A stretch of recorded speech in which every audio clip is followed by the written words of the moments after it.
and taking the time today to come together. It's been yet another rocky week, hasn't it? And we're going to hear from Keith Webb from ForgottenLtd in a moment. But there's a couple of things I just want to go through in the first instance.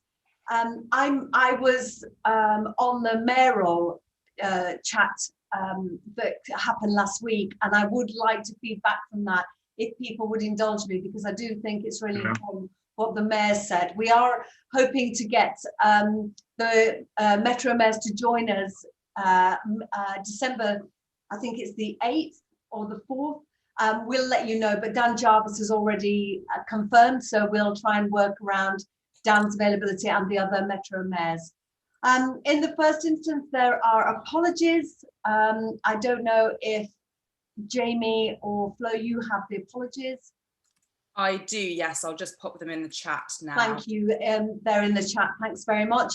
And I know that as a reminder, just for everyone on the call, it's obviously broken into groups, and that ForgottenLtd have been looked after by Caroline Lucas, Refused Furlough by Jamie Stone, Forgotten PAYE by myself, Maternity Petition by Alison Thewlis, and Annual PAYE by John MacDonald. Now, New Starter Justice, they are the people who changed jobs after 28th of February 2020, who have no work and no income. They don't have a representative currently. So I do wonder whether if there is anyone on the call, if they would be interested in maybe taking up their cause. Before we go on to feedback from the MPs around their particular area of expertise in the excluded group, if you would indulge me, I just would like to feedback from the mayoral, because it was really, really interesting that everybody gets the injustice of this. And I think when it comes to campaigning, injustice is the powerful motivator to get people engaged. And certainly Sadiq Khan made a very passionate plea about that, that there's going to be a mental health crisis coming down the track if we don't tackle this straight away. We heard from 6 different people who cover all the spectrum, a translator who translated brochures, tourist brochures from Spanish to English. She's borrowing off her 80-year-old mother, and her son is having to keep her. A theatre manager who was on maternity leave. So the HMRC took last year's pay and she was excluded, but she'd used all her savings to get by on through her maternity period. She basically has had £612 for 3 of them in total, and the account, for very complicated reasons, was now closed. A catering company for corporates, the owners could furlough their staff, but they didn't think the business would be standing by the time we came through this, because they weren't accessing anything. A young woman who worked for the police, the army, and the NHS as an empathy advisor, and she was freelance and unable to get anything. And honestly, people were weeping openly. Gemma, who was on maternity leave and then fired. It was just a whole sequence of injustices. And the common themes were that these were people who'd always lived, within their means. They'd always paid tax. They'd always done the right thing. And now they were having no support at all. Certainly there was a head teacher who changed jobs, and now he's working in mental health services, unable to get anything, saying it was humiliating and degrading to beg for money from friends and family. And 6 human stories. Sadiq Khan said he was going to write to Rishi Sunak over the weekend, that he was going to put in additional support for mental health for NHS London and Public Health England, and also saying that we're determined to say that the consequences are going to be greater than the financial input, and that you are the wealth creators who have never asked for any handout. You're the entrepreneurs, the ones who create wealth. And certainly working together as mayors, they do have a very strong voice. As some of you will know, that I'm standing to be the candidate for the West Yorkshire Mayor, and I will be working side by side with them. When asked how much is it going to cost, Steve Rotherham quite rightly said, well, the cost of not doing something is greater than the cost of doing something. But Andy Burnham had a very good idea. The solution, surely, and maybe John, you could tell me if you think this is a good idea, a tax rebate via HMRC. HMRC knows exactly what you've earned, and you could just have a tax rebate, and it solves the newly self-employed issue too. So that's maybe something we can discuss under any other business. It was a really powerful conversation. You know, what price equality, what price fairness, what price basic humanity. So it's really time to do the right thing. So we'll go on to hear from Keith, and we will also be discussing our APPG's approach to the spending review. But in the first instance, any MPs on the call, would you like to update us with what you've done up to now for your particular area of expertise? I will start with Forgotten PAYE. We've had a number of email exchanges and consolidated on questions that we're going to ask government. So thank you, those campaigners, for reaching out with your really important, urgent questions. So we will be submitting those, and immediately we get an answer, we will get back to you. Jamie, would you like to comment? So is that me? Yes, Jamie. Yeah, okie dokie. Hang on. Can you still hear me? Yeah, we can hear you. Can't see you. Okay. Well, obviously, what I was asked to deal with was the refused furlough group. These are people who, you know, as you know, have been unfairly refused or unfairly dismissed. We've been really going big on this group, TUI, the holiday and travel company, because they've been no furlough at all. Now, I won't go into the reasons for that, but we drew up a letter to TUI saying, come on, you know, can you do something for these people? And can I just say, Tracy, and all of you, I was really gratified by how many MPs signed the letter, which is really terrific. It gives it authority. And we challenged why were they refusing furlough, and urged them to give them furlough before the end of the month. And we got a little bit a mention in the FT, the Financial Times. Now, the trouble is that TUI have responded this morning, giving us more of the same old guff as to why they why they're refusing furlough. So what I really want to ask colleagues this morning is, what should we do next? I mean, these guys are just stonewalling it and not going to give an inch. I mean, should we ask for a meeting with their CEO as an APPG? That might be one way forward. I think it'd be hard for them to refuse to meet. And I think at the same time, we should really push them on the publicity front. But Tracy, that's as far as I've got with it. I'm sorry not to be more, you know, to come back with more goodies. It just maybe shows them up for what they are. But I like to see the best in people. Back to you, Tracy. I think a request for a meeting is a great idea. Let's put them on the spot, because certainly I know that there are large theatre companies who have re-employed people to furlough them, knowing that there potentially isn't a job further down the line, but they're just doing the right thing. And it's a small price to pay for those big companies to do the right thing. And absolutely, let's try and get that meeting. I see John is on this screen. So John, would you like to feedback for annual PAYE? Yeah, I volunteered to do this last week. So we met with Tracy Bedwell yesterday, who's been leading on this. She's absolutely brilliant. We've agreed that we'll be circulating a short briefing to people, just so people fully understand the issue here. These are the annual returners, again.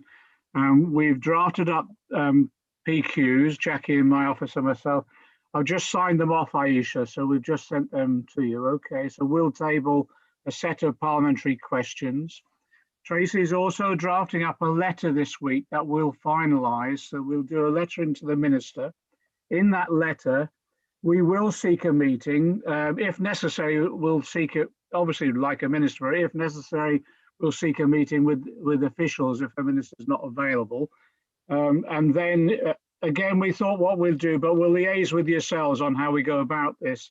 Once we've got that, if there's no movement, we'll obviously continue the pressure by way of oral and written parliamentary questions, but also, again, agree with yourselves tactically on this. We'll most probably try and do an end of day adjournment debate application as well. We're talking about 11,000 people here. We're not talking about huge numbers, and it wouldn't cost much, to be frank, to resolve this. So I'm hoping we might get some element of a breakthrough.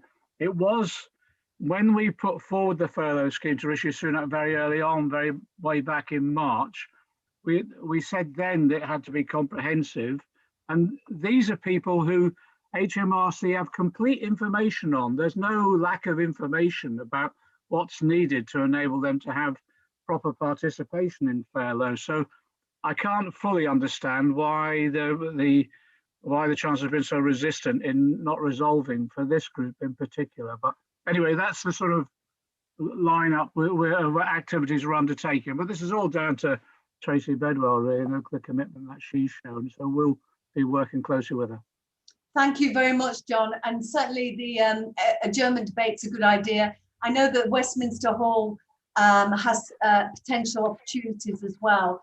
There was a backbench debate, so it may be that Speaker thinks we've spoken on this recently, but we will keep pressing, and I think adjournment's a really good idea. I can't see Caroline on the screen. Caroline Lucas. She's struggling to join, but I will, if we can get back to her. Lovely, thank you. Alison has sent her apologies. Okay, so just a reminder as well that the Gaps in Support web page is now open and open for opportunities for submissions. So could I encourage everyone to look at that online website, because the more traffic we get, obviously, the more heat we build on the government. So thank you. So it's my pleasure for our next item on the agenda for Keith Webb from ForgottenLtd to speak on the Director's Income Support Scheme proposal for a few moments and to answer questions. If you'd like to pop them in the chat box, it's below where it says chat. It's at the bottom of your screen, and then I can put those questions to Keith. So Keith, the floor is yours. Yep. Good morning. Thank you, Tracy, and thanks to everybody for letting me speak this morning. I do appreciate it. I will try and be brief. I'm not known for brevity, but I'll try. So my name is Keith Webb. I'm a small company limited director. I'm one of the very small strategy team for ForgottenLtd. I'm also one of many in the group who are extremely vulnerable. So I have a double whammy in that I get no support from the Chancellor, but I'm also told not to go out and try and work anyway. So I'm stuck at home under medical advice with no support. So my income for the past 8 months, to put it in perspective, has been £500. That's what I've earned in the last 8 months. I hope maybe some of you saw or heard last night's event we did with Andy Burnham and Steve Rotherham, the Metro Mayors for Liverpool and Manchester, and we got 6 of our group. We managed to persuade 6 of our group to talk about their stories, which is very hard for them. And as previously been mentioned, you know, the tears on the screen. Basically, these people, they're hardworking. Many of them have achieved an ambition they never thought they would do by having their own business, and the rug's being pulled from under them. And so it was very emotional for a lot of people, and it just reinforces our campaign's desire to get a solution with your help. So thanks very much for your help so far. And Andy and Steve were brilliant and will follow up. And every MP is going to be offered a recording of that event, so you can see the people around the table and what it actually means. So our members, despite having managed their own businesses prudently and successfully, now building up levels of debt that are unsustainable, may result in them losing everything. So the scheme we have worked on is the Director's Income Support Scheme. And it basically won't surprise anybody that it's largely based on the SEISS in terms of its workings and its potential benefit to the people that we are asking for it. I'd like to just emphasise that ForgottenLtd, who've generated the DISS with ACCA and the FSB and an independent tax expert, we believe that the Treasury believe that every single one of us, and there are 2 million companies affected, 2 million out of the 2.9 million that the National Audit Office identified as being left out from support, 2 million of them are the ForgottenLtd. And we believe that the Treasury believes that every single one of them is a TMI. Treasury believes that every one is a tax motivated incorporation. And that is why nothing is happening. So totally false. and it's wrong, all that sort of stuff, but that's where this is coming from, we are told. Because like you, we are struggling to understand why after 8 months, we're still being told to talk to the hand. Rishi Sunak on Sunday on the Andrew Marr show for the first time recognised that 2.9 million. He then went off on some riff that he was making up, I think, about half of them were earning 2,000 to 3,000 from self-employment. Absolute and arrant nonsense that was. But for the first time, he accepted 2.9 million as being left behind. And again, 2 million are Forgotten Limited.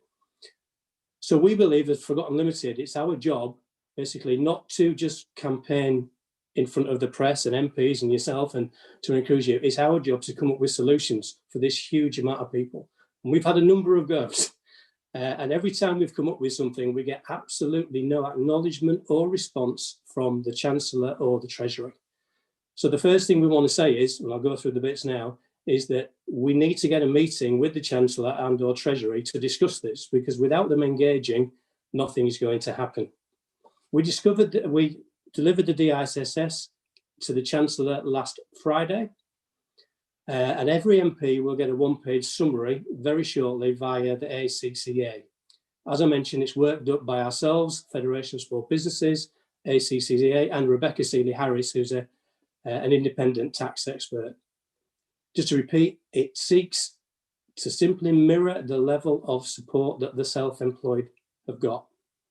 We have asked the Chancellor and the Treasury via a covering letter to give us a sign tomorrow in his speech that he will at least engage with us on the DISS proposal. Not that he's ever given any acknowledgement before. We've got 3 or 4 asks of this particular group. I'll scoot through them. So first of all, thank you for all the questions that continue to be thrown at government representatives from the floor of the House. We really recognise it. And it cheers us up. What doesn't cheer us up is the non-answers that we get. We were asked to last week through Flow to provide some suggested questions, and we've done that, but we're not politicians, so we don't know whether these are relevant to yourselves, what have you, but these are thoughts that we had as to how we can nail government ministers and the Chancellor to at least answer the question. We would ask that when asking questions, remembering that of the 2.9 million, we are 2/3 of them, that the words self-employed are not used when referring to us, because we are not self-employed.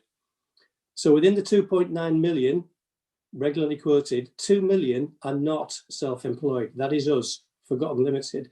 And every time self-employed gets used, inevitably the government default back to their standard tropes that reels out 13 billion here. And we have no problem at all with what the self-employed have been given, but it just gives the government an easy out to talk about what they have done for the self-employed. So that's the first request from viewers of questions going in. Second one, if anyone has got, second one, is that we see as viewers of parliamentary proceedings that if you ask 2 or more questions, one of which is about us, they sit down before answering the question on us. Somebody asked 2 questions yesterday. Matt Hancock, who was covering for Mr. Johnson when his feed went down, answered one and then didn't answer the one about all those excluded. And this happens every time. So just a simple question, if it's parliamentary procedure, 1 question, and if it's about us, Forgotten Limited, not to mention self-employed, maybe we might get some response. We also ask that if anybody has got any good contacts within the HMRC, we would love someone there to confirm that our proposal is doable as we believe it is. Okay, and just about finally, because Caroline Lucas is obviously assigned, if that's the right word, to us, it was just a thought. We thought once the DIS proposal has been looked at and read, if you agree with it, if Caroline could help get a copy of it signed or a covering letter of it for the members of the group, because I believe the 260 MPs, to give to the Chancellor to say, you know, this is the DISS from the Forgotten Limited, 2 million people, and we show our support for it. by signing a letter. It's just a thought. We don't know parliamentary procedure. And before we move on to any questions, I'd just like to thank you again on behalf of the 2 million Forgotten Limited for your ongoing support in this issue after 8 months. You're still going, we're still going. Thanks again. Okay. Keith, thank you so much for that. And certainly I've asked on a, one-to-one with Rishi Sunak about your situation, and he has said on a number of occasions, if they're a limited company and they're declaring this amount of money, they're earning 3 times as much, because they think that everybody's on the make, because that's how they live their lives, is my opinion. And they think that everybody else is trying to dodge tax and to not pay their way. But absolutely, I see what your argument is, that there is a separation in the understanding, and that when you bring people together under the umbrella, they can just answer the question they feel easier answering. Now, I know that Caroline is on the call, and she had taken on Forgotten Limited as her area of priority. I don't know if you can hear us, Caroline, or you could type in the chat box if you have anything to say. Just while we're waiting for that, Alison Thewlis is due to meet with Bethany Power next week, and Alison was looking into maternity, and we know that Pregnant Then Screwed are taking the government to court for a judicial review for discrimination against pregnant women. So that's just the update there. We've not heard anything from Caroline in the chat. I think she is struggling. I can speak if you could let me. Oh yes, sorry, Caroline, please, over to you. Sorry, I was ejected from the main room on my computer, and so now I'm trying to join on my phone, and I can't do the chat and see you at the same time. Well, we can hear you, so fire away. Excellent. Well, just to say thank you to Keith. I heard most of what he said. I'm sorry for the technical difficulties this morning, and maybe I can pick up with him offline. I have put in a whole raft of PQs about the particular challenges facing Forgotten Limited. I haven't got the answers back yet, but I put them in straight after the last meeting. So Keith, if you're there, maybe we could pick up offline, and I will certainly continue to pursue those. Yes, no problem. I take the point entirely about thank you, the Caroline. difficulty. Your support is brilliant. Thank you very much, and we'll catch Thanks. up. I mean, I take the point exactly about whether or not you put one question or 2 questions to the to the minister. But the trouble is, what I was noticing was he wasn't even answering when you did one. So the advantage of doing 2 was that at least he might answer the other one. But you are right, and the bottom line is that somehow we need to get that meeting. I think we need to get them one-to-one so that we can put the case in front of them. And I take your point entirely about not wrapping up your particular issues with the wider self-employed issues, and maybe if we try and do it on a sectoral basis, breaking down the different groups within this wider group, then perhaps we'll have more success. So let's definitely talk about that offline. Thank you.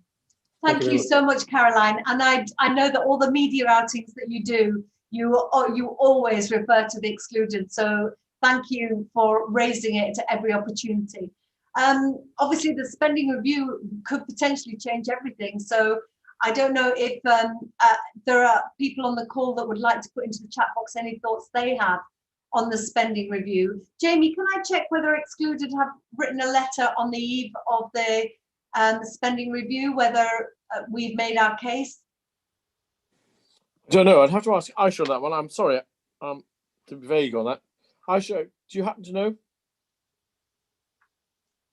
We'll come back to Tracy. Okay, thank you. That would be helpful. Yeah, John, given your extensive experience, what do you anticipate coming out of the spending review? Do you think we will get any support? And if not, what do you think we can do from here? Most of the big numbers, not most of the big policy areas that Rishi Sunak will announce have been trailed over the weekend. There's bound to be a couple of surprises.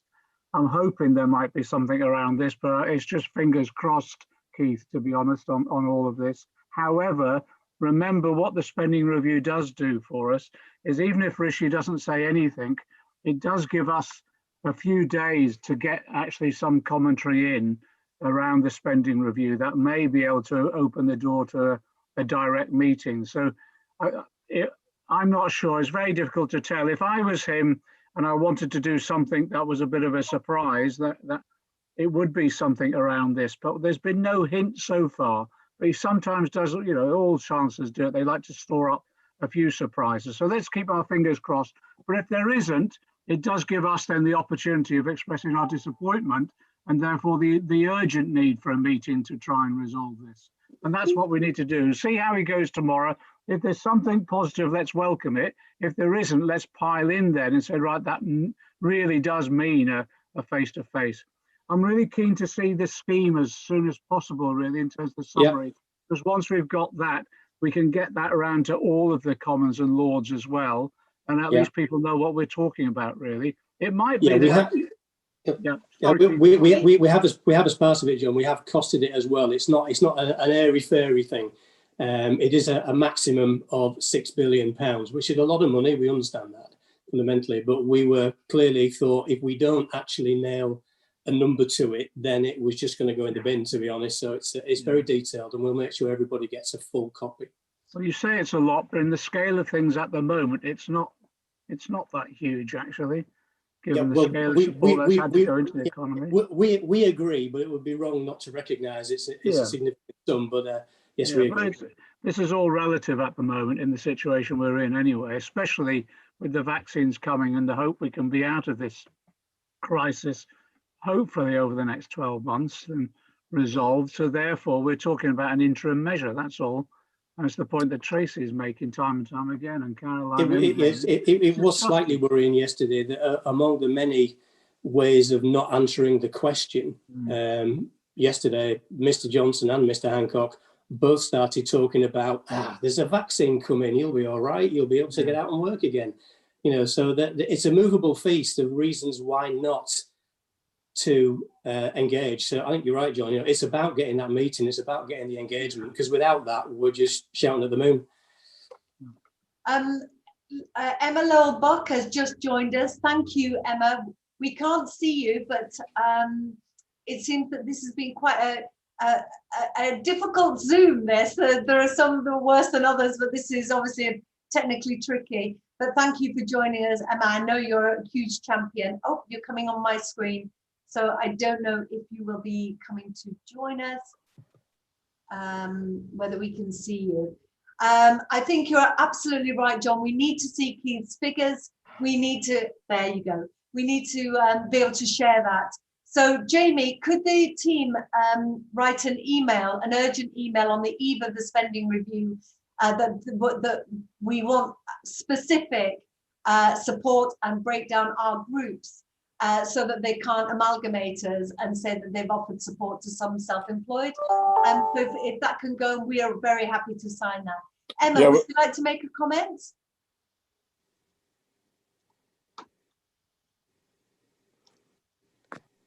There you go. Tracy, while we wait. Oh, sorry, Emma. Emma, go first. Hi, sorry everyone, I've had an absolute nightmare this morning. I've just been dipping in and out because I keep losing my connection. But just picking up, I think John and others were talking about obviously the CSR tomorrow, and just you know, I've not been in Parliament that long. I've been here 7 years, and just in my experience, it tends to work if you just batter with the same question over and over again. And I know people like to do variations and like to tailor it themselves, but in my experience, if it's exactly the same question over and over and over again, it does get ministers and secretaries of state quite flustered, and it does hammer home the point that they're not answering and that they're not prepared to bend. I don't know if that's helpful or not, and again, apologies for arriving late. Thanks. No, that's very helpful. Thank you so much, Emma. And actually, in this day and age, 7 years seems like an old hand. So there we go. Jamie. Yeah, just sure, we'll get something off right away. That's a really good idea. How do we feel about saying, can we then have a meeting with the Chancellor to discuss CSR? Oh, absolutely. Just slap it in at the same time. Every opportunity, demand a meeting. We've asked again and again and again. And the fact he won't meet us indicates to me that he knows that this is a terrible injustice. He won't meet us because he doesn't have an answer for us. So I think that's going to be really important that we demand that meeting. So going forward, let's all keep in touch during the announcement of the spending review. Let's keep a real ear to the ground of what the subtext means for our group. I don't know if there is any other business for anyone on the call. Jamie. Look, what you took back from the mayors about deducting from tax already paid tax rebate is a really sound idea, and I would be interested in John's, with his knowledge of previous experience. I mean, that I would imagine on the face of it would be quite an easy thing for the Treasury to do. Well, John's laughing. I don't know. As a mechanism. John? As a mechanism, it's most probably the easiest thing for it to do. So that's why, Jamie, you're right. Let's try and get a face-to-face with Rishi Sunak or whoever he, in his ministerial team he designates. We can go in with the scheme and then start negotiating around that and see whether or not, if they're resistant to that, whether or not the tax rebate idea could be switched on. The thing about tax rebates is that it's an easy channel mechanism. Andy Bernard's right on that. And also it's easy to assess. You know, they have all the information of what the companies are, the size of them, what they've been paying, that sort of thing. So it's definitely worth putting on the agenda if they're resistant to a solid scheme. I'd prefer a scheme, but if they're resistant, let's throw it on there, definitely. Great, thank you, John. Just in the messages, Olivia Blake also sends her apologies, so thank you for that. Also, for the mayoral meeting, I wonder whether it would be good to invite maybe Marvin and potentially the Jessie in the northwest, northeast, who's standing for Metro Mayor as well, just to make sure that we have women around the table, but also potential other representatives. So if somebody from the team could ask Marvin, as well as Dan, Steve, and Andy, that would be great, and Jessie, and obviously I will be there as well. Thank you all again for coming, and you are all so brave, you know, fighting when you're feeling so low.